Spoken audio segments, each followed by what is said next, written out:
When you were little, there was probably a time in your life that with everything you had in your heart, you looked into your mother's eyes and said, "Mom, I'm gonna change the world."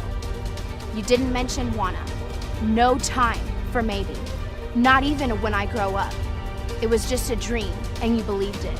And if you had the talent and the skill, you would achieve it. You envisioned yourself and the insight just couldn't be disrupted. It didn't matter if the world was falling apart or even if it was corrupted. It was a time when things just seemed easier and a little less profound. But then you grew up and you couldn't even find your dream in the lost and found. What happened? The world keeps moving and turning, and people keep walking around, but the progress we once said we'd take, it's like we buried it in the ground. We've lost our soul, we've lost our stride. We're like zombies, wobbling, knowing we're hungry, but blinded to the nutrition that is truly promising. People say it all the time, it's the end of the world. End of the world? But one thing that they always forget to mention is that we have the power to change the world. Change the world with your ... dreams. The Lord has this power, this light that is waiting to contaminate, to take over the world. Yes, just like the enemy. See, he comes here and the last thing he has in mind is to play it fairly. But the trick is that God's light also has the ability to be known as the world's remedy. And it's not something that comes steadily, but comes heavily and almost seems heavenly.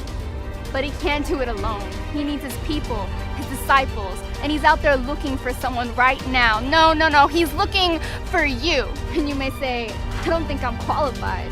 Don't worry. It's a surge. It's a surge of his light that ignites you. It changes you.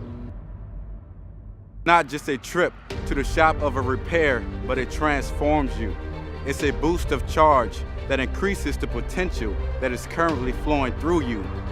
Your gifts that are in you will finally move into a reality, because the reality right now is that we are dying, and we're not even trying to save it or to change it. But this surge is something greater. I once heard a saying that said, God gave his only son so that we could have a son, a light that fuels the world. And although right now, the only thing we can see is darkness, the move of us will clear out the clouds so we can all see the Lord likeness. It starts small, but in the end it opens so many more doors. And your foundation is the core, the mantle that you set your foot on, where you live and feed your school, your job, and the ones closest to you are the ones in most need. You can't change the world if your homeland isn't set free. It's time to start a movement that doesn't just end with you and me. We'll be able to hear the world go once again. What happened? But wait. Before you get overcharged, you have to make sure that your energy's for right living, that you understand your purpose, that you were created for right serving, that the material things are temporary, and one day you're gonna have to watch them go.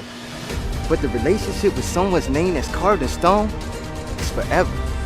And if your dreams are from him, they'll surely come together. So this is my cry out to the Christians who aren't ashamed to pull out that box of dreams they stored years ago and give it a good use. Who aren't ashamed to finally step out of the crowd and become a leader. Who aren't ashamed become a fighter for God and finally use it to bring this world his victory. The time is now. Serve the movement.